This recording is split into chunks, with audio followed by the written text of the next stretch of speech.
dia. Estamos mais uma vez aqui para falar da palavra do Senhor Jesus. Vamos ler Romanos 2, 3 ao 8 e 11 ao 13. Que diz assim, Romanos 2, 3. E tu, ó homem, que julgas o que fazem tais coisas, cuidas que fazendo-as tu, escaparás ao juízo de Deus? Ou desprezas tu a riqueza da sua benignidade e paciência e longanimidade, ignorando que a benignidade de Deus te leva ao arrependimento? Mas segundo a tua dureza e o teu coração impenitente, entesouras ira para ti no dia da ira e da manifestação do juízo de Deus, o qual recompensará cada um segundo as suas obras, a saber, a vida eterna aos que com perseverança em fazer bem procuram glória e honra e incorrupção. Mas indignação e ira aos que são contenciosos, desobedientes à verdade e obedientes à iniquidade. O 11. Porque para com Deus não há acepção de pessoas. Porque todos os que sem lei pecaram, sem lei também perecerão. E todos os que sob a lei pecaram, pela lei serão julgados. Porque os que ouvem a lei não são justos diante de Deus, mas os que praticam a lei hão de ser justificados. Amém?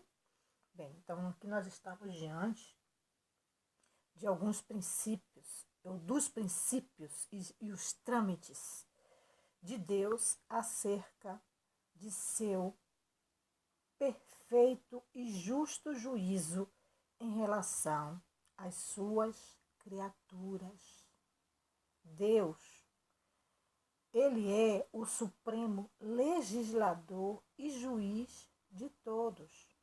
Então, por intermédio das Escrituras Sagradas, Ele manifesta a todos os homens a verdade a respeito da salvação, para que ninguém, mas ninguém seja condenado por falta de seu conhecimento.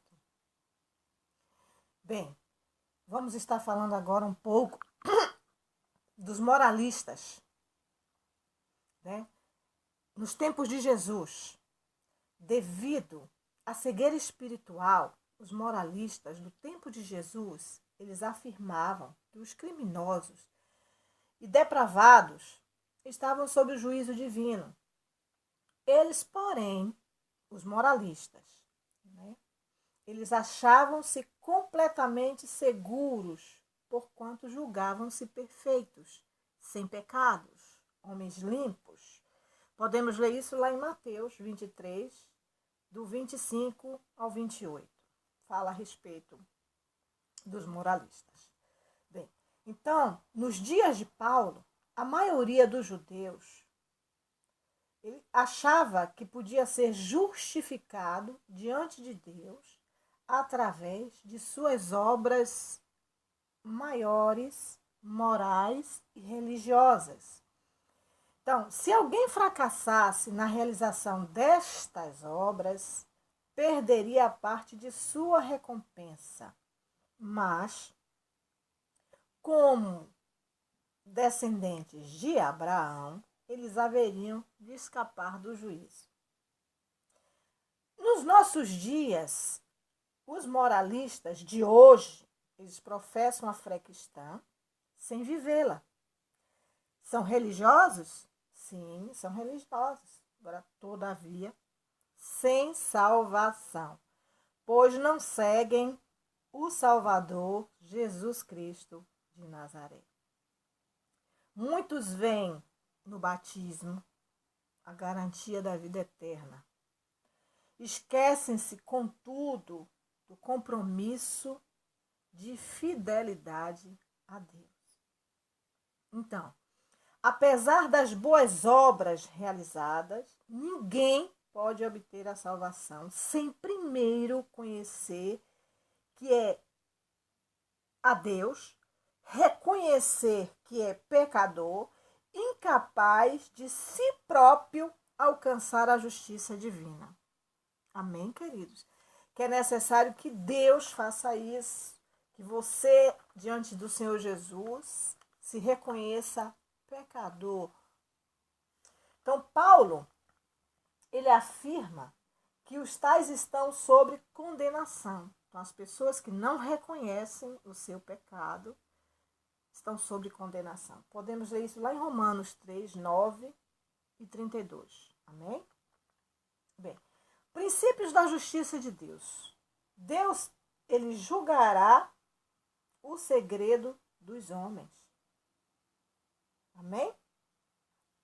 A palavra de Deus, ela é dirigida aos que se julgam isentos do juízo de Deus, considerando justificados, olha só, por não terem uma vida explicitamente criminosa. Os que assim pensam subestimam a justiça de Deus, tornando-se irreconciliáveis. Os religiosos lá da época de Jesus, eles ostentavam sua autojustiça. Mas, pense, eles foram severamente reprovados por Jesus. Podemos ler isso lá em Lucas 18, 18 ao 22. Podemos ler em Mateus 5, 20. E Mateus 15, do 1 ao 9. Fala a respeito desse processo onde Jesus chamou a atenção severamente deles. Bem, então, no juízo final, não haverá injustiça, porque o juiz é infinitamente justo. E quem é esse juiz? Deus, o Todo-Poderoso. O seu juízo é segundo a verdade que está escrita. A gente pode ler isso lá em Romanos 2:2.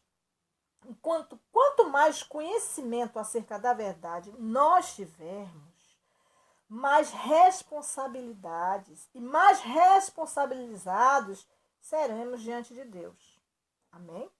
Então, um exemplo disso é o caso das cidades lá da Galileia, que apesar, queridos, de testemunharem um poderoso ministério de ensino e de milagres de Jesus, rejeitaram-no como o Messias e Salvador. Podemos ler isso também lá em Mateus 11, 20 e 24. Amém? Bem, então a verdade divina pela qual o homem será julgado será a bondade e a misericórdia de Deus, que tem abençoado a humanidade inteira desde a criação dos céus e da terra. Todos podemos usufruir do ar, da água, da luz, do fogo, da vida, da família, da saúde, do sustento, do país, da pátria, do vestiário, do descanso, da proteção, da paz e do que mais você possa imaginar, nós podemos desfrutar. Podemos ler isso lá em Salmos 136, 25, Salmo 145, 16.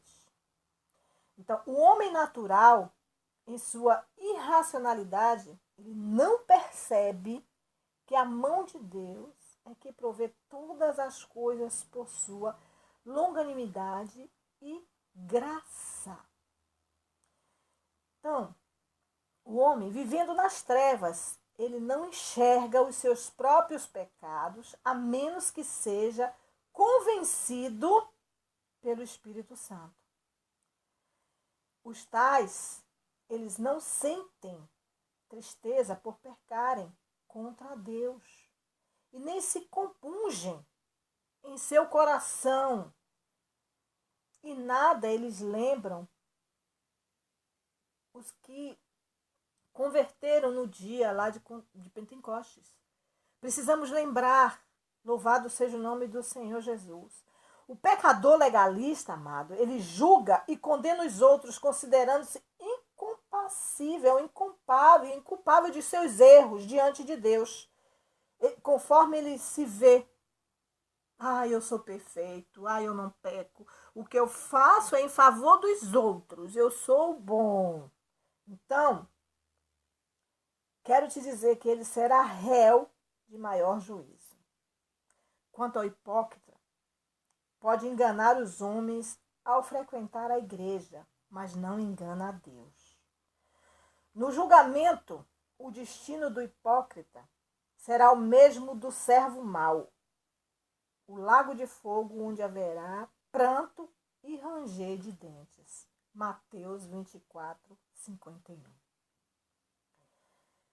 A culpa do transgressor consciente, os que desprezam as riquezas da benignidade, da longanimidade divina, pecam intencionalmente e atrai para si a ira de Deus.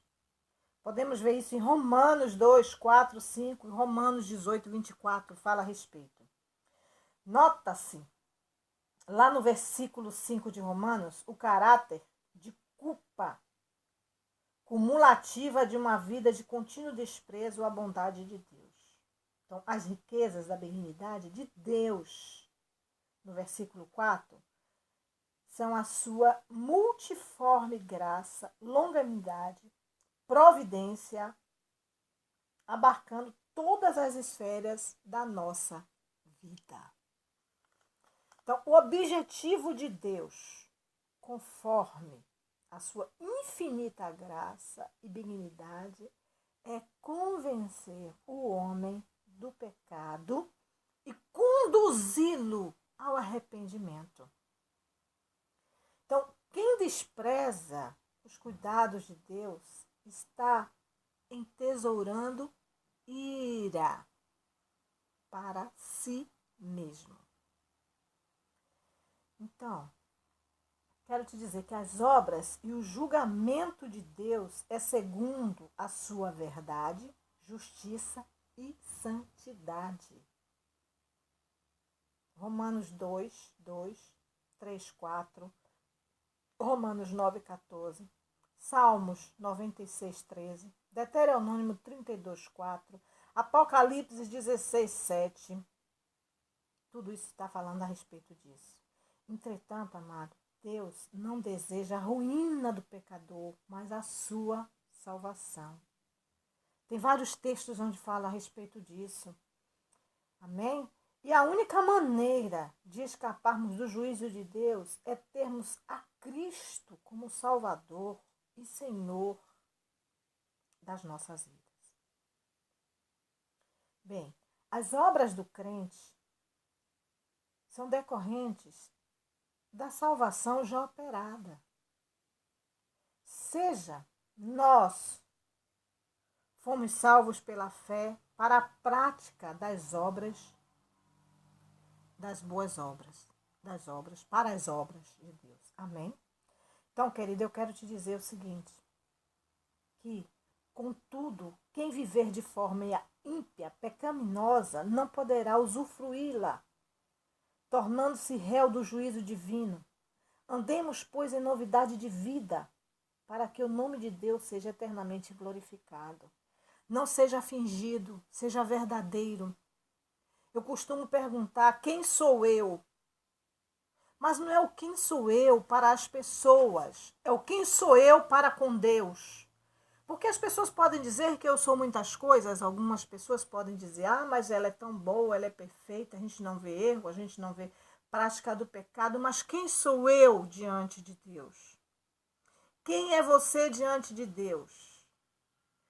Muitas vezes, diante do homem, eu posso ser aquele pecador, aquela pessoa horrorosa, eu posso ser aquela pessoa que muitos dizem que você fala um do outro, fala mal de fulano, fala mal de cicrano, mas diante de Deus, quem sou eu? Eu posso ser perfeito diante de Deus, entrando na perfeição do Espírito Santo.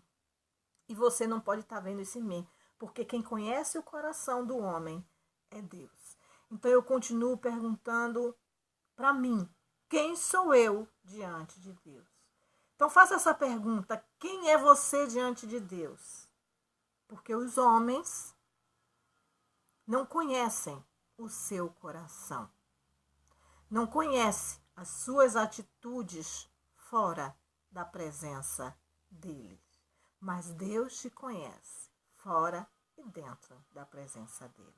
Então, amados, que venhamos a estar caminhando para que a justiça de Deus ela seja perfeita e agradável nas nossas vidas, em nome de Jesus. Tenha um bom dia e amém.